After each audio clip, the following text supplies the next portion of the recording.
اعوذ باللہ من الشیطان الرجیم، بسم اللہ الرحمن الرحیم۔ جناب چوتھا سوال آج کا، دعائیں ہماری قبول کیوں نہیں ہوتی؟ دیکھیں، میرا اس سوال کا جواب دینے سے پہلے میرا ایک پروگرام ہے، آج کل کیا کھائیں نہ کھائیں، طیب کیا ہے، وہ پروگرام اگر آپ دیکھ لیں تو اس کے بعد آپ کے اس سوال کا جواب دینا بڑا آسان ہو جائے گا اور جلدی سے میں دے دوں گا۔ دیکھیے جی، مجھے اپنا یاد پڑ اس میں نے اس پروگرام کے اندر کافی کچھ ایسی باتیں بتائی ہیں جو کہ بنیاد ہیں جو ابھی میں بات کر رہا ہوں اس کی، اس لیے میں آپ سے کہہ رہا ہوں کہ وہ پروگرام اس سوال کے جواب سے پہلے ضرور دیکھ لیجئے گا، طیب کیا ہے، کیونکہ اس میں نے آیات کے کافی ڈیٹیل میں ریفرنسز دیے ہوئے ہیں۔ مجھے یاد پڑتا ہے اپنے بچپن میں کہ اس زمانے میں پاکستان پی ٹی وی آیا کرتا تھا، بلیک اینڈ وائٹ ہوا کرتا تھا، تو جب حج کی دعائیں ہوتی تھی نا، جب حج دکھا رہے ہوتے تھے لائیو، تو وہ جو امام کعبہ دعائیں مانگتے تھے، اور اس کے بعد ہم بھی دعائیں، ہمیں بھی گھر والوں نے کہا ہوا تھا کہ آپ بھی دعاؤں کے ساتھ بیٹھے دعائیں مانگیں۔ مجھے یاد پڑتا ہے کہ ہم ایز اے بچے ہمارا اتنا ایمان تھا کہ یہ دعائیں پوری قبول ہو جائیں گی، اور وہ دعائیں قبول ہو جاتی تھیں۔ لیکن ہم لوگ یہ دیکھ رہے ہوتے تھے کہ امام کعبہ کیا دعا مانگ رہے ہیں، کیونکہ ہمیں پکا یقین ہوتا تھا، اور یقین کی صاحب بنیاد یہ تھی کہ ہمارا تجربے تھے کہ جی یہ تو دعائیں تو قبول ہوتی ہیں۔ ادروائز اگر آپ کا یقین ہو اور ایک دو دفعہ نہ ہو تو پھر آپ کا یقین، اگر ہمارا یقین یہ تھا جس کا مطلب ہے کہ وہ دعائیں قبول ہوتی تھیں۔ جب میں آج کے دور میں یہ دیکھتا ہوں تو مجھے لگتا ہے کہ لوگوں کا یہ ڈائلیما ہے کہ جی دعائیں قبول کیوں نہیں ہوتی۔ تو مجھے جو جواب ہے قرآن پاک سے میں نے آپ کو بتایا کہ ایک چیز تو جس کا صحیح مسلم میں بھی ایک روایت ہے، ایک حدیث ہے، رسول پاک صلی اللہ علیہ وسلم نے بتایا، جس کا کچھ مفہوم ایسے ہے کہ کوئی صحابی تھے جن کی ہر دعا قبول ہوتی تھی، تو باقی صحابہ نے پوچھا کہ جی ان کی ساری دعائیں قبول ہو جاتی ہیں، ہماری کیوں نہیں قبول ہوتی ہے؟ تو اس میں آپ صلی اللہ علیہ وسلم نے جواب دیا کہ وہ اپنے منہ میں ایسا کوئی لقمہ بھی نہیں ڈالتے جو جب تک یہ تحقیق نہ کر لیں کہ جو یہ ہے یہ حلال ہے یا حرام ہے۔ اچھا، مسئلہ یہ ہے کہ ایک تو اس کی کئی ڈائمینشن ہیں اس سوال کی، لیکن پہلی ڈائمینشن جو میں آپ کو بتا رہا ہوں وہ یہ ہے، باقی ڈائمینشن انشاءاللہ، کیونکہ وہ ہر ڈائمینشن کے ساتھ ایک چیز مجھے آپ کو جواب دینا پڑتا ہے، اس کو سمجھانا پڑتا ہے، اس کی بیک گراؤنڈ، تو اس کی کیونکہ آلریڈی بیک گراؤنڈ بنی ہوئی ہے تو میں آپ کو بتاتا ہوں کہ ایک تو یہ وجہ ہے کہ جی ہماری یا خوراک کہہ لیں یا ہماری کمائیاں کہہ لیں وہ حلال نہیں ہیں۔ ایک طرف ربا چل رہا ہے، سود جسے آپ کہتے ہیں، جس کی مٹی سے، جس کی ڈسٹ سے کوئی نہیں بچا ہوا۔ جب آپ کے ملک میں اکنامک سسٹم ہی دو چل رہے ہوں، بینکنگ سسٹم دو چل رہے ہوں، تو آپ کو پتہ ہے کہ یار ساری کی ساری ٹریڈنگ جو ہوتی ہے آپ کی، وہ ایلسیاں کھل رہی ہیں، ان کے ہم جتنے بھی کام جو ہمیں بزنس کی بارے میں بتایا گیا ہے، آپ دیکھیں کوئی بزنس بھی ایسا نہیں ہوگا جو کہ بغیر بینکوں کے چلتا ہو، مورٹگیج کے اوپر یا فائنینسنگ کے بغیر چلتا۔ ہر بزنس کے اندر بینکوں کا تعلق ضرور ہوگا، ہر چیز، کیونکہ اب ڈاکومنٹیشن آف اکانومی کا زمانہ ہے، تو ہر چیز آپ کو نظر آتی ہے کہ جی بینکوں کے، تو اس کا مطلب وہ جو حدیث ہے کہ جی اتنا زیادہ ربا عام ہو جائے گا، سود جسے آپ کہتے ہیں، کہ جو شخص کہے گا کہ میں بہت جو متقی بھی ہوگا، جو کہے گا تو وہ بھی اس کی مٹی سے یا اس کی گرد سے نہیں بچ پائے گا۔ وہی گرد یہی ہے کہ آپ خود تو نہیں چلا رہے یہ بینکنگ کا نظام، لیکن آپ کو تنخواہیں وہاں سے ملتی ہیں، خوراکیں وہاں سے آپ کو آ رہی ہیں، آپ کے گھروں کی تنخواہوں کے اندر وہ شامل ہے۔ ایک عام آدمی کو تو نہیں پتا، لیکن مجبور ہے وہ بینکنگ کے تھرو اس کے سارے آنے ہیں، پیسے اس کے بینکوں میں ہی جانے ہیں۔ تو ایک طرح سے نہ چاہتے ہوئے بھی ہم بینکنگ کے سسٹمز کو اور اس نظام کو مضبوط تو کرتے ہیں، تو پھر ہماری کمائیاں بھی اگر اس میں سے آ رہی ہیں تو وہ پتہ نہیں کیا حلال ہیں یا نہیں ہیں۔ صاف طور آپ کو بتا رہا ہوں، میرا اپنا ایکسپیرینس جو ہے میں بتا رہا ہوں۔ دوسری طرف مجھے نظر آتا ہے کہ ہم نے خوراکوں کے بارے میں بالکل ہی چھوڑ دیا ہوا ہے یہ فکر کرنا. ہم سمجھتے ہیں کہ ہر جو خوراک اویلیبل ہے وہ اسٹیٹ کی ذمہ داری ہے, تو وہ جو پاکستان میں کسی اسٹور کی شیلف پہ پڑی ہے ہم دیکھے بغیر کھا لیتے ہیں. باہر کی چیزیں ہم کھائی جاتے ہیں, اور میں سال سے چیختا آ رہا ہوں کہ یار حلال سرٹیفیکیشن بڑی فرق ہے, یہ طیب نہیں ہے چیزیں. اور اس کے بارے میں نے جتنی اس پروگرام میں بات کی تھی, اس کے آخر میں نے ایک بات کی تھی جو کہ بہت اہم صورت ہے. اب صرف ایک ہی سنا دیتا ہوں آپ کو, ہے صورت مائدہ کی آیت نمبر 112 ہے کہ یسلونک ماذا احل لہم, کہ یسلونک ماذا احل لکم, یہ تم سے پوچھتے ہیں کہ ان کے لیے کیا چیز حلال ہے,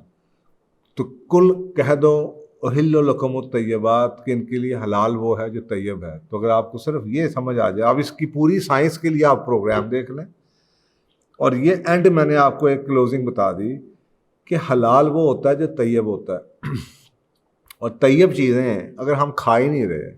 ہم بڑی توپ بھی چلا لیں, کہتے ہوں گے جی ہم تو حلال کھاتے ہیں, خوراک کے بارے میں بات کر رہا ہوں, تو شاید وہ حلال تو آپ کو پتہ ہے ایک ذبح کرنے کا طریقہ ہے. تو یہ تو ہو سکتا ہے نا کہ آپ کا دودھ ہے جیسے حلال ہے, لیکن اگر دودھ کے اندر کوئی بیٹ آ جائے, کوئی گندگی غلاظت شامل کر دی جائے, تو وہ حلال تو ہے لیکن طیب تو نہیں رہا. اسی طرح ہماری خوراکوں میں سے اللہ تعالیٰ کہہ رہے ہیں کہ حلال وہ ہے جو طیب ہے, لیکن ہماری خوراکوں میں طیب کچھ بھی نہیں ہے. اگر آپ گوشت کے ذبیحہ کا دیکھ لیں تو اکثر اوقات وہ اندر سے خون ہی نہیں نکالا جاتا پورا, تو پھر اگر وہ خون ہی نہیں نکالا جا رہا کیونکہ اس سے وزن کم ہو جاتا ہے جانور کا. جانوروں کو وزن بڑھانے کے لیے ایسی ایسی دوائیاں لگائی جاتی, ایسے خوراکیں کھلائی جاتی ہیں, ایسا انجیکشنس لگائے جاتے ہیں کہ شاید وہ طیب ہی نہ رہتے ہوں. اور یہ ہمارے علماء کو چاہیے کہ ان باتوں کے اوپر بات کریں. اسی طریقے سے کئی پروسیس چیزیں آپ کو مارکیٹ میں نظر آ رہی ہیں, یہ برگر, شرگر, پیٹیز, فاسٹ فوڈ کے کھانے, کیچپ, چیزیں یہ کہاں سے آ رہی ہیں, ساسز آ رہی ہیں, اور یہ کس طرح بن رہی ہیں, کوئی سرٹیفیکیشن نہیں ہے. اب آہستہ آہستہ آنی شروع ہوئی ہیں کہ جناب ملیشیا میں ایک ادارہ ہے, انہوں نے جناب فلانے فاسٹ فوڈ کے بارے میں کہہ دیا جو لوگ سال سے کھاتے آ رہے ہیں, ڈیکیڈز ہو گئے کھاتے ہوئے, کہ جی وہ حلال نہیں ہے, تو وہ حلال نہیں ہے, تو وہ حلال نہیں ہے. تو سوال تو یہ ہے کہ انہوں نے یہ کہہ تو دیا کہ نہیں ہے حلال, لیکن اتنے سالوں سے ان کو حلال سمجھتے رہے, ان کو حلال کی سرٹیفیکیشن ملی ہوئی تھی. تو کوسچن یہ ہے کہ جی اس کی جو کانسیکوینسز ہیں, اگر پورے کا پورا معاشرہ 20 سال سے ایک چیز جو کہ طیب نہیں تھی یا حلال نہیں تھی اس کو کھاتے آ رہے تھے, تو آپ سوچیں معاشرے کی حالت, اتنی جو برائیاں آپ کو نظر آتی ہیں, شاید اسی وجہ سے کہ ہمارے اندر پتہ نہیں کیا کچھ گند, ہم کیا کچھ کھا چکے ہیں یہ سوچ کے کہ یہ حلال ہے یا یہ صحیح ہے جی ہمارے ملک میں مل رہا ہے. تو جب آپ کے اندر, آپ کو پتہ ہے کہ حدیث یہ بھی کہتی ہے کہ فوڈ کیا ہے, you are what you eat, آپ وہی ہیں جو فوڈ سے ہی تو آپ کو نورشمنٹ ملتی ہے, آپ کو انرجی ملتی ہے. تو اگر آپ کھا ہی گند رہے ہیں تو آپ سوچیں آپ کی انرجی کا لیول کیا ہوگا. مجھے تو بعض اس چیز پہ بھی ہوتا ہے کہ حرم کے اندر آپ کو حرم نظر آتا ہے, اس کے ارد گرد آپ کو اتنی بڑی بلڈنگس نظر آتی ہیں, 5 اسٹار ہوٹلس نظر آتے ہیں, ان کے اندر ہزاروں کمرے ہیں, ہزاروں کمروں کے اندر لوگ کیسے وہی کھانا کھا رہے ہیں جو کہ ہم کہہ رہے ہیں کہ طیب نہیں ہے, اور ٹیلی ویژن لگے ہوئے ہیں اور ٹیلی ویژن کے اندر پروگرامز اب مجھے ہوتا ہے کہ اس جگہ کی انرجی کیا ہوگی, اگر آپ کو انرجی کی سائنسز کی سمجھ ہو تو, کہ جب آپ کے ارد گرد کے انوائرمنٹ میں ان کے وہ بچا ہی نہیں. ایک طرف تو ہم نماز پڑھتے چلے جاتے ہیں, دوسری طرف ہم وہ کام بھی کیے جا رہے ہیں, ٹیلی ویژن لگے ہوئے ہیں. تو وہ ہمارے بچپن میں ہمیں یاد پڑتا ہے کہ جب وہ بلیک اینڈ وائٹ ایک ٹیلی ویژن چینل بھی آتا تھا, تو جو ہی اذان کی آواز آتی تھی ساری کی ساری خواتین سر پہ دوپٹہ لے لیتی تھی, ٹیلی ویژن بند کر دیا جاتا. اگر اس کے بارے میں آپ حدیث سنیں کہ اذان کے وقت بات کرنا بھی کتنا اس کے بارے میں کتنی شدید تنبیہ کی گئی ہے کہ بات بھی نہ کوئی کرے اذان کے وقت, لیکن ہم تو ٹیلی ویژن لگے ہوتے ہیں, جوکس چل رہے ہوتے ہیں, فضول قسم کے جناب میوزک چل رہے ہوتے ہیں, اذانیں ہو رہی ہوتی ہیں. تو جب آپ کے ارد گرد کا انوائرمنٹ ایسا ہے آپ کے گھر میں باہر ٹیلی ویژن چل رہا ہے، اس گھر کی کیا انرجی ہوگی، خوراک آپ کے جناب ٹیبل پہ پڑی ہے، کیا انرجی ہے، اس کے بعد آپ مصلی پہ جا کے نماز پڑھ لیتے ہیں، پھر دعا مانگتے ہیں، وہ دعا کیا قبول ہوگی؟ گھروں کے اندر، کمروں کے اندر پتہ نہیں کیا کچھ آپ کی انرجی نیگیٹو ہوتا ہے۔ تو میرے حساب سے اگر آپ اس کو انرجی کی سائنسز کے حوالے سے دیکھیں تو یہ نعوذ باللہ اللہ کا نظام نہیں بدلتا۔ قرآن پاک میں آ کے تم اللہ کی سنت کو کبھی بدلتا ہوا نہ پاؤ گے۔ تو اللہ تعالیٰ تو وہی ہے، اللہ کا نظام بھی وہی ہے۔ اگر آپ وہ کر سکتے ہیں، کہتے ہیں سائنس کا جیسے لا آف گریوٹی سائنس ہے، تو سائنس تو اس سے ریگارڈلیس ہے، وہ تو ایک چل رہی ہے کسی وجہ کے بغیر بھی، اس نے تو وہی رزلٹ دینے ہیں جو اللہ نے اس کو وہ کہا ہوا ہے۔ اس نے گریوٹی ہے تو اس نے پھل نے نیچے ہی کرنا ہے۔ اسی طریقے سے اگر میں وہ کر رہا ہوں جو مجھے کرنا چاہیے، تو میری دعا تو آٹومیٹک قبول ہونی چاہیے۔ یہ نہیں ہوتا کہ میری ہر دعا کے اوپر جناب فرشتے بیٹھ کے یہ فیصلہ کریں یا وہ فائل لے کر جائیں گے جی فلانے بندے نے یہ دعا مانگی تو اس کو قبول کیا جائے گا۔ اللہ کا نظام آٹومیٹک چل رہا ہے۔ اگر میں پاک ہوں، میری سوچیں پاک ہیں، میرا ماحول پاک ہے، میری نیت میں خلوص ہے، میں رب کے آگے جھک رہا ہوں، تو میری دعا آج بھی قبول ہونی چاہیے۔ لیکن نہیں ہو رہی، اس لیے نہیں رہی کہ ہمارا انوائرمنٹ کا ستیاناش ہم لوگوں نے پھیر دیا۔ ہمیں اس سے غرض ہی نہیں ہے کہ ہمارے اندر مساجد کو دیکھیں۔ میں اکثر مساجد کی بات کرتا ہوں۔ مساجد کے اندر میں نے اپنے بچپن میں خود ایک مسجد کے غلے، صاحب ذرا کہ میرا ایکسپیرینس اس مسجد کا تھا، میں ادھر جاتا تھا، میں نے اس کے غلے کے اوپر یہ لکھا ہوا پڑا ہوا ہے کہ براہ مہربانی چندہ ڈالنے سے پہلے اس چیز کا خیال کیجئے کہ آپ کی کمائی حلال ہو۔ مساجد میں لوگ چندہ نہیں لیتے ہوتے تھے، لکھ دیا جاتا تھا۔ اب آپ سوچیں وہ مسجد جو کہ پاک صاف کمائی سے بنی ہو،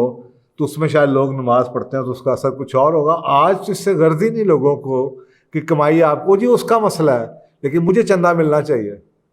اور وہ چندہ ہماری کمائیوں میں شامل ہو رہا ہے، ہمارے گھروں میں شامل ہو رہا ہے۔ تو یہ ہے، ہم اس سے بچ نہیں پائے۔ ہم نے اپنے آپ کو، سسٹم کو پاک نہیں۔ اب ہمارے اندر دو چیزوں کی جنگ ہے جو چل رہی ہے۔ پاک، ہم پورے پاک ہی نہیں ہو پائے۔ تو جب آپ کے اندر ہی ایک ٹسل چل رہی ہے شر کی اور خیر کی، آپ اچھائی بھی آپ کے اندر ہے، اپنے عبادتیں بھی کر رہے ہیں، قرآن بھی پڑھ رہے ہیں، نمازیں بھی پڑھ رہے ہیں، اچھے کام بھی کر رہے ہیں، اور ساتھ ہی ساتھ یہ بھی چلتا چلا جا رہا ہے ٹیلی ویژن بھی، اور گند بلا کھا بھی رہے ہیں، اور دیکھ بھی رہے ہیں، اور سن بھی رہے ہیں، اور سوچ بھی رہے ہیں۔ تو آپ سوچیں ان دونوں کی آپس کی کانٹراڈکٹری یا کانفلکٹنگ انرجیز سے تو جو انرجی کریٹ ہوتی ہے ایک مسلح پہ بیٹھ کے رب کے آگے گڑ گڑا کے رونے میں، شاید وہ انرجی کا لیول ہی نہیں آتا جس لیول پہ دعا قبول ہوتی ہے، اس لیے کہ اتنی ڈسٹریکشنز ہیں۔